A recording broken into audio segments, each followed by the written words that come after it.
Wide receiver is by far one of the most talented positions in the 2024 NFL draft. That's why I saved it till last, because I'm going to give you my top 15. So let's go ahead, get into this sucker with number 15, Javon Baker out of Central Florida, coming in at 6'1", 208 pounds. He just edges out Ricky Pearsall from Florida, but it's not too surprising why Baker's here, because he was a former four-star that went to Alabama. He ends up transferring after 2 years, goes to Central Florida, has been a starter for the last 2 seasons, made first team all Big 12 this past season. And the first thing that really pops off on tape is just how strong he is, whether it is as a pass catcher or at the contested catch point. He's just really, really strong. He does a great job just exuding that my ball mentality at the catch point. Like really, really, really good job. He's got a pretty solid stiff arm. He's got a little wiggle to him, even though he's not necessarily like some of the elite athletes that'll be higher on this list. Still a solid athlete. As a route runner, I think he's pretty solid, but I think he still needs to clean up some areas. I feel like he rounds out some of his routes, but all in all, man, if you're looking for maybe a possession wide receiver that can maybe be an Alpha X someday for you, Baker might be your guy. I'm very excited to see him at the Senior Bowl this next week. At number 14, I have Malachi Corley out of Western Kentucky, coming in at 5'11", 210 pounds. A lot of people have this guy pegged as, oh, this is Deebo Samuel, and I don't think that's like the best comp. I get where people are going at. He gives you that feel of more running back than actual wide receiver, but I don't think he is. Well, for one, Deebo got quite a bit more size than Corley does, but Corley, not to take like the wind out of his sails, he's pretty darn good in his own right. I just feel like he's a different athlete as a route runner than he is compared to as a receiver, because he just feels like he feels more quick. And I mean, at Western Kentucky, it's not like he ran like the biggest route tree. We're talking screens, slants, goes. That's about it. But he just feels a lot faster with the ball in his hands. And fortunately, Western Kentucky got the ball in his hands pretty darn quickly. And he's just got a very strong, like, lower half. Like, he has so many forced missed tackles over the last 2 seasons. 55 forced missed tackles over the last 2 seasons. It's just a ludicrous number. Truly, truly is. The contact balance is pretty darn solid. His drop rate did go up a little bit, but over the last 2 years, I think it's hovered around 4%. So despite kind of being pegged as more running back than wide receiver, I still think he's got pretty solid hands, and maybe gives me more Antonio Gibson vibes. But nonetheless, like, very solid prospect here. With his limited route tree, and just this guy's never really had to see press. I think he's probably pigeonholed into the slot, or you can get creative and actually use him in the backfield. Not a great contested catch guy, 23.5% on contested catches. And I mean, that number wasn't that much better the previous season. It was 33%, but big fan of Corley. I got him as a 3rd round prospect. Number 13, I have Jermaine Burton out of Alabama. Now we're talking about a real Alabama receiver, though he was initially at Georgia, but coming in at 6 foot, 194, excuse me.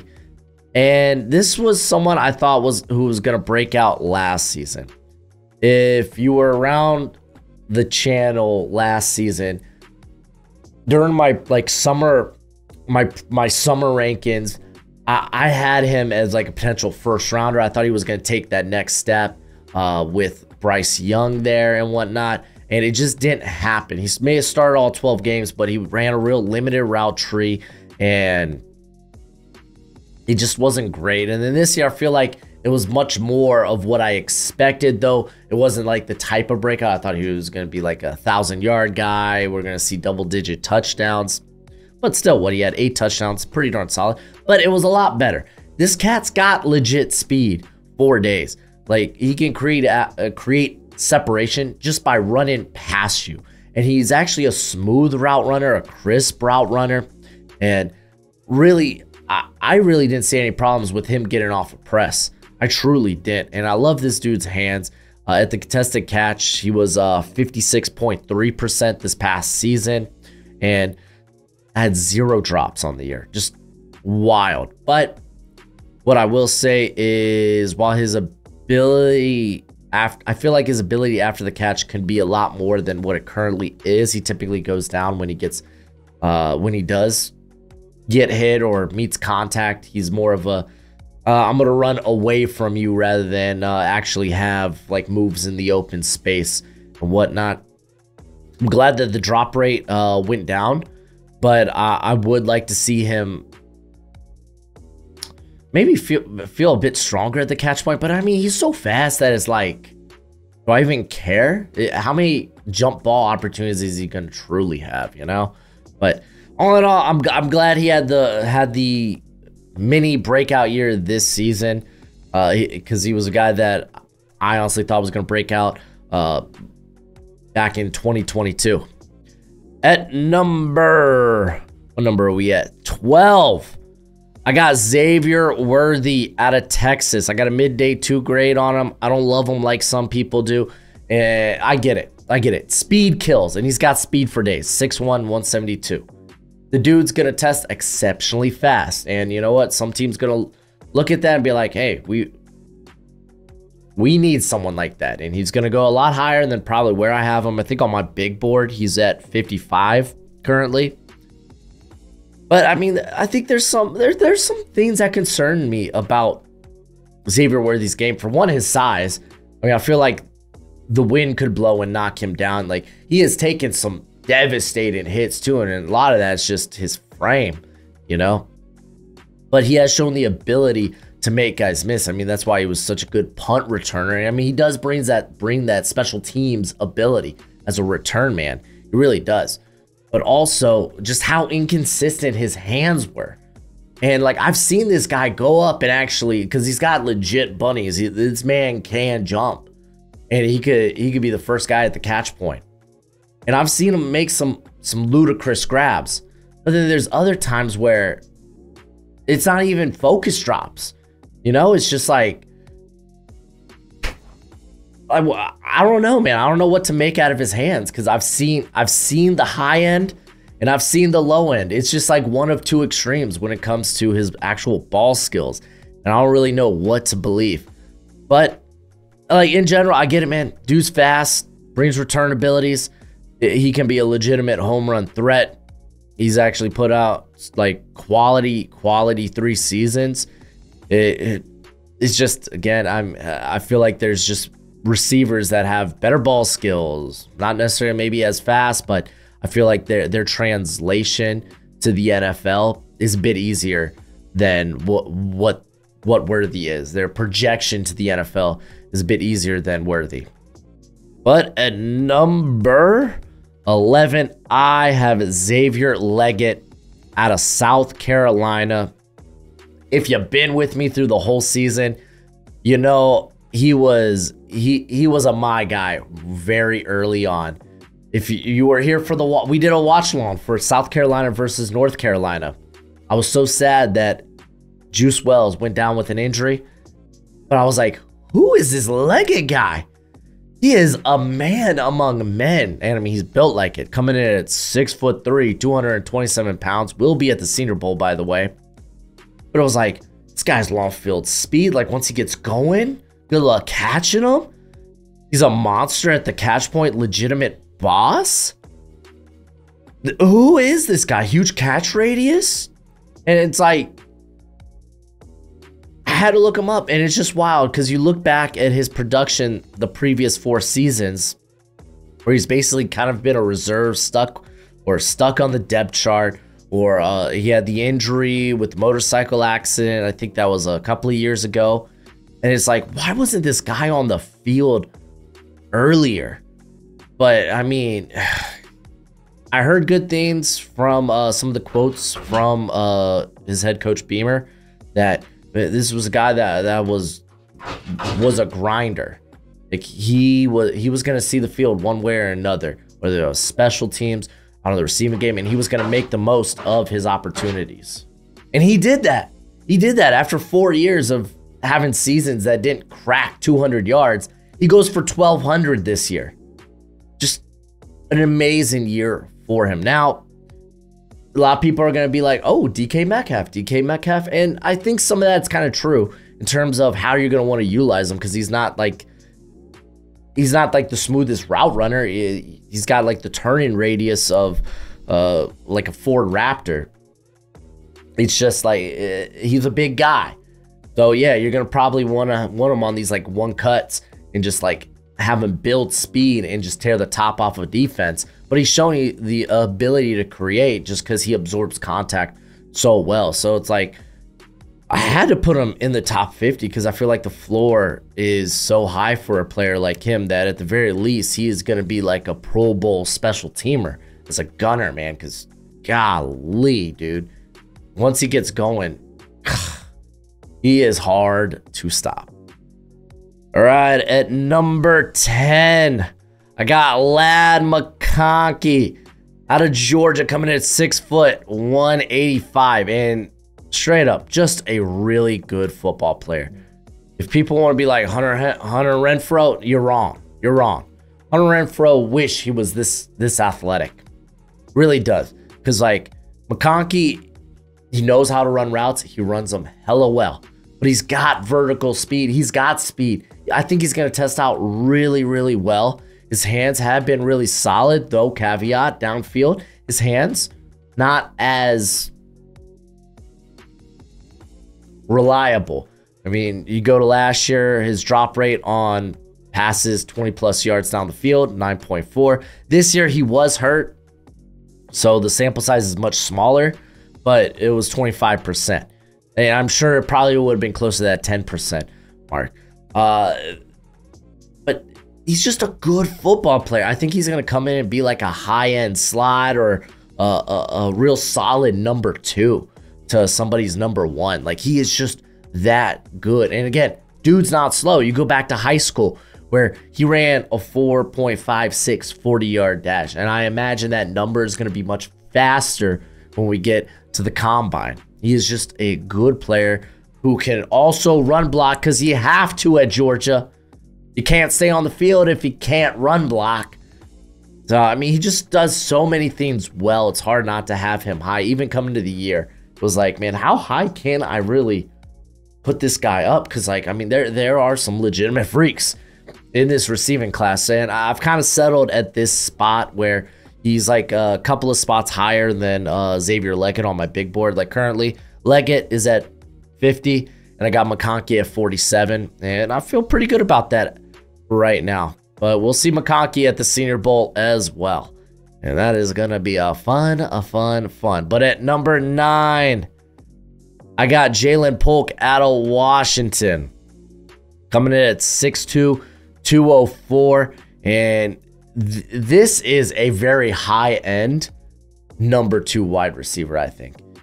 He initially went to Texas, spent, what, he spent 1 year there and decided, hey, I want to go play. I'm going to go to Washington. And initially didn't really get to play because of injury. I think he had a dislocated clavicle. But he has been the starter there for the last 2 seasons. And it's just like, we didn't, a lot of people didn't really talk about him coming into the year because Odunze was a guy. Jalen McMillan was coming off a really good year too. But I think he might be the second best receiver in that receiving core. Jalen McMillan, also a guy that just missed the list. But he's jacked to the gill. And golly, he will not be bodied when running routes. He just eats contact so well. And I felt like it really translated this year in what he can do after the catch. I felt like it really translated well. He had 15 forced missed tackles. And he's shown the flexibility to work inside and out. He explodes off the line of scrimmage. He's very deceptive with his speed. I think he's a very good route runner. And like, he might not be the most high-end athlete, but I think he has good long speed. For the most part, it's just not gonna like beat some of the other guys that are higher on this list than he is. But man, he is in in the running for that fringe first round, in my opinion, man. He had a really, really good season. But before we get into number 8, if you want to know more about these prospects, if you want to see my full rankings, full big board, full evals, then check out my draft guide. Listen, I know you love the NFL draft as much as I do, and you're going to want a nice hefty watch list of players during this college football season. Well, go ahead, check out my draft guide. You can purchase it for only 30 bucks by Venmoing or PayPaling me. Links in the description. It's a one-time payment and you get it for this whole draft cycle and forever and always. Technically, it's a Google spreadsheet. So send me your email when you send the payment. I'll get you hooked up. You will see my current prospect rankings and big board, my full evals. And guess what? It updates throughout the whole draft cycle. So it's a great purchase and it's a great way to support the channel. Number 8, Devontez Walker out of North Carolina, coming in at 6'2", 200 pounds. And we almost didn't have the privilege of watching him play this year because the NCAA is stupid. And I guess we could kind of go into that real quick. So he was initially a 3-star recruit from the 2020 class, ends up going to North Carolina Central, and they canceled their season because of the Rona. So he's like, oh, well, I want to go play. So he goes to Kent State. Doesn't become the starter there until 2022, where him and Dante Cephas have an amazing year. Dante Cephas eventually goes to Penn State. I think he's actually transferring again this season. But stinking Walker, he ends up going to North Carolina, but the NCAA was like, no, you're not eligible to play because technically this is your second transfer, even though he didn't play at North Carolina Central because of the Rona. He became eligible to play because the NCAA was getting embarrassed. Ends up playing week 6 versus Syracuse. Ended up having a big game against my Hurricanes. Broke my heart. Don't even know why I'm a Hurricanes fan anymore, but had a solid season. And he came into the year with the big thing I wanted to see him improve on was be better at the contested catch, and he was. Back at Kent State in 2022, his contested catch rate was 28.6%. Matter of fact, his drop rate was 10%. And both those numbers were lower significantly. He had a drop rate of 6.8 this past season, and then a contested catch rate of 58.8. So tremendous improvement in that regard. He's got really good straight line speed, and he gets going in a hurry. You may remember the Georgia-Kent State game from a year ago, where this is where everyone was like, Georgia's frauds. Look, Kent State almost beat them in Athens nonetheless. But it was Devontez Walker who broke off a screen for like 80 yards, and he was like clocked at going 23 miles an hour. It was just stinking wild. But dude's got a good first step. He absorbs contact really well. Didn't really see the forced missed tackles a lot this year because a lot of his routes were deep. But if you go back to 2022, 12 forced missed tackles, displays strong hands, good length, and a guy that honestly is a lot quicker than you would expect from someone with his frame. Also, very technically sound blocker. I will say, not like the smoothest mover, like not the twitchiest guy. He's very much probably more of like a straight line or someone you want to go get separation in a longer developing route, but he could be a possession guy underneath. But again, I mean, go to Kent State, man. He was breaking off a lot of these screens for big yards too. Excited to see him in Mobile. Cannot wait. Number 7, Adonai Mitchell out of Texas. Coming in at 6'4", 196. Initially was at Georgia. Transfers to Texas this season. Ends up being a second team All Big 12.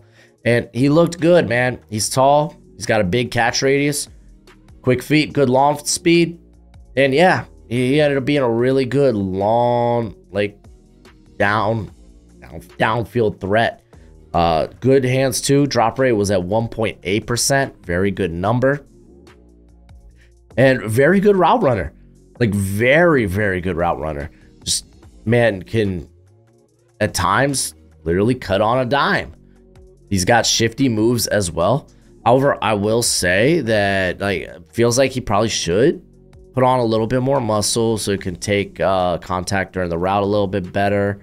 Didn't really offer much after the catch ability. Only 6 forced missed tackles this season.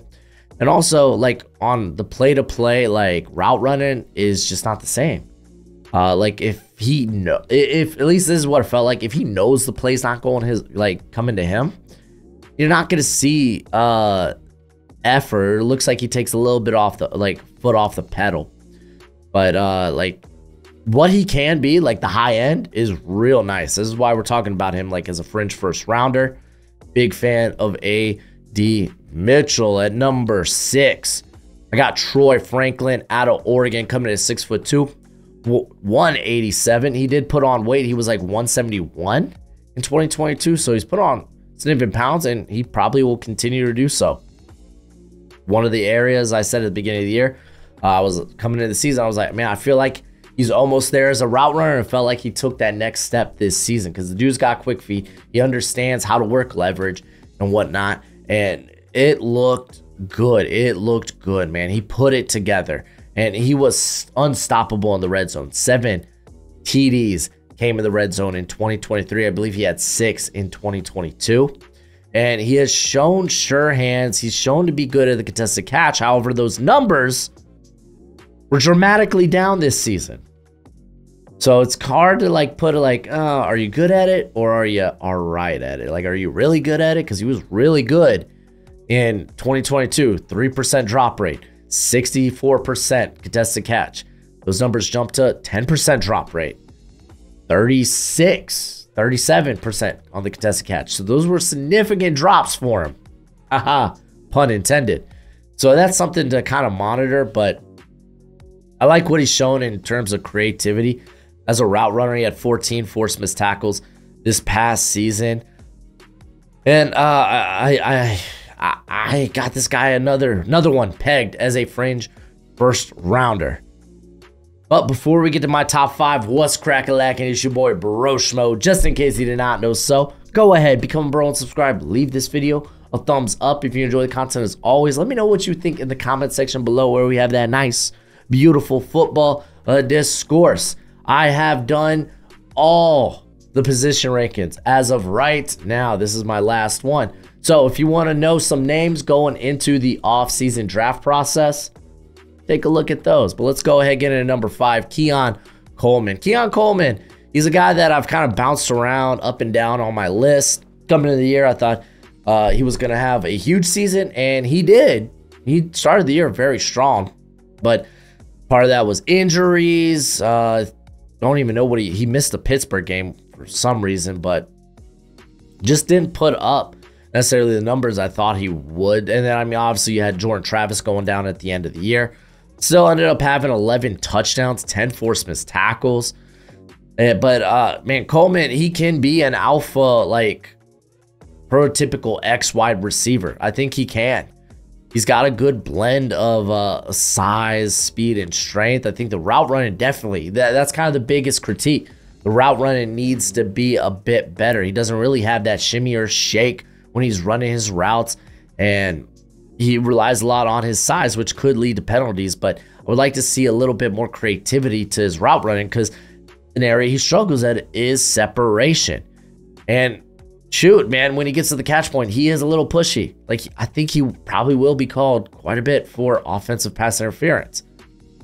But that doesn't take away how good he really is at the contested catch point. And he's got sure hands, 3.8% drop rate. But the dude's got a huge catch radius. I mean, stinking Florida State, they used him as a punt returner this past season. I'm curious what his testing will be. And I think that probably will dictate, is he first or is he like early second? But as of right now, man, I'm gonna put him at wide receiver 5. But I feel really good about the top 4. At number 4, Brian Thomas out of LSU. Fun fact, won't be the last LSU guy we see on the list. Coming in at 6'4", 205, great size, and he's a good athlete, man. Like, he was actually in high school a legitimate basketball recruit as well. Ends up sticking with football and has been a starter since day one. He had 9 starts in 2021, 6 starts in 2022, and then 12 starts this past season, where he was a second-team All-SEC and a third-team All-American. He's long, he's tall, And yeah, he's got some bunnies. Best believe he's got a basketball background. He's got some bunnies. He can get up and make those contested catches. Had 17 touchdowns on the year as well, by the way. And the dude's stop-start ability is really good. He does a good job of getting separation despite not being, I think, the most nuanced route runner. He's a little bit raw in that area. You'd like to see, I don't know. I feel like I don't want to say he lacks that twitch or quicks, because I think he's athletically, he's capable of it. You just don't see it as a route runner. You see it more so as a ball carrier, where he had 11 forced missed tackles this past season. Doesn't always high point the football, and occasionally he will let the football come to him. But the dude has shown like he can get up there and contest. It's just you like to see a little bit more. Maybe it's problems tracking the ball, but like vertically, I think he could be a really big like vertical threat in the NFL. He's just oozing with so much potential. And I say that like he didn't have a breakout year. We had over 1,100 yards, 17 touchdowns. He had a huge season. He's really good. I got a top 20 grade on him. Number 3, Rome Odunze out of Washington, coming in at 6'3", 215. Got a top 10 grade on him, excuse me. Yeah, because I think he's like 7 or 8 on my big board right now. But former 4-star recruit from the 2020 class. He was a decorated sprinter in high school. He was a part of some track teams that won titles in the 4x4 relay. He even won his own title in the 200 meters. But yeah, I mean, his breakout season started in 2022, where he led the Pac-12 in receiving yards and was a first team all Pac-12. And then this year, much of the same, 1,600 receiving yards. He had 15 total touchdowns, 14 forced missed tackles. And the biggest, like, he's got the size, he's got the speed, he's got the length. The biggest thing I wanted to see him get better at was the contested catch. Because, like, it wasn't that great. It was, like, in the 30s or 20s in 2022. And then this year, 74.1% on contested catches. Mamma mia, there you go. I like it. I like it. I love it. This dude just explodes off the line. He explodes out of his breaks. He can create that separation. I know a lot of people are going to be like, well, look at all the contested catches. But I'll just tell you, not all of Michael Penix's deep balls were buttes. There, I said it. I know people are going to turn on the highlight reel and they're going to love Michael Penix's deep balls, but you go to like Arizona State, Michigan, they weren't all beauties. That wasn't on Rome Odunze sometimes, but hey, if he put it there, he was able to go up and make the catch. He was pretty solid after the catch. I mean, I know for the most part, he's like, hey, I'm just going to fly by you because I'm a really good athlete. So he's not really going to like offer you much more than catch me if you can in the open field, but I think that's fine. I'm a big fan of Rome Odunze. My number 2 is Malik Nabers, who probably would be number 1 in any other class. Malik Nabers is phenomenal. It was Marvin Harrison Jr. number 1, Malik Nabers number 2 coming into the season for me, and it remains that. Malik Nabers coming in at 6 foot, 200 pounds is freaking phenomenal. He had 1,500 yards, 14 touchdowns, 30 forced missed tackles. Absolutely ridiculous. Absolutely ridiculous. He flies. He's going to be a 4-4 guy, easy. He's going to kill the explosive drills, and you're going to love him in the agility drills. He's going to have a field day at the combine. He is just so good. He's got extremely quick feet. He's so good at fluctuating his speed through the route, even though not the most polished route runner, but by no means bad, trending in the right direction. He's a guy that can win at all levels of the field. He could do it vertically. He could do it off the screen. He could do it off a slant. He could do it how you want it for the most part. He is that stinking good. He just adjusts his body so well to the ball when it's in air. And I'm not going to lie, man. It's really hard to nitpick. Like, okay, there's a couple of better route runners in this class. Not many, though. Really, the biggest knock on Malik Nabers is Marvin Harrison Jr. is in this class, which I guess we'll just talk about number 1. Surprise, it's Marvin Harrison Jr. coming in at 6'4", 205. He'll probably be my top overall prospect. 4-star recruit from the 2021 class. If you didn't know, I feel like I should say this. Yeah, his dad is Hall of Fame receiver Marvin Harrison. Shocked, I know. But yeah, no, this dude won the Blinknikoff this season, even though I thought it should have went to Nabers. It's fine. I get it. Marvin Harrison's a really good player. He had 1,200 yards, 15 total touchdowns. He is one of the best route runners in this class. He's really good at the line. He's really good at using his body, working leverage. I mean, just go to that game against Penn State where he faced Kalen Keene, who is a very capable, very good corner in this class, and had a field day. Like, he's good. He's good. He's really good at selling routes. He shows late hands when it comes to the ball being in air, so he doesn't really give the receiver or the corner a clue to where or when the ball is coming, which is great. Like all Ohio State prospects, he's a good run blocker. It's probably another knock I'd give for Malik Nabers, but I'm not gonna lie. That's one of the that's not the biggest thing on my checklist when it comes to my wide receiver. Oh, he doesn't run block, can't take him in the top 10. Yeah, no. Malik Nabers is that good. I don't care if he can't run block. I say can't. Just not the most willing run blocker. But hey, we're talking about Marvin Harrison Jr. here. It's really hard to like comment, like nitpick. Okay, maybe he's not the best guy after the catch. Doesn't really matter. He's someone that's going to just consistently move the chains. He can win deep. Like, the guy is phenomenal. In single coverage, he was dominant the last 2 seasons. He is just exceptionally good. Strong hands. Yeah, man. A lot of people throw the word generational out. And I was a big Jamar Chase guy. Still think he's probably, ever since I've been doing this on YouTube, Jamar Chase is probably the best receiving prospect I have looked at. I'm not gonna lie, Marvin Harrison's pretty darn close. I don't know if I'd throw generational out there. Shoot, I'm not even gonna lie. Malik Nabers is probably pretty close too. Hey, this is a good wide receiver class. Let me know what you think in the comment section below. That's it for the video. Go ahead, do that YouTube thing. And as always, until next time, you be easy, my friends. Later.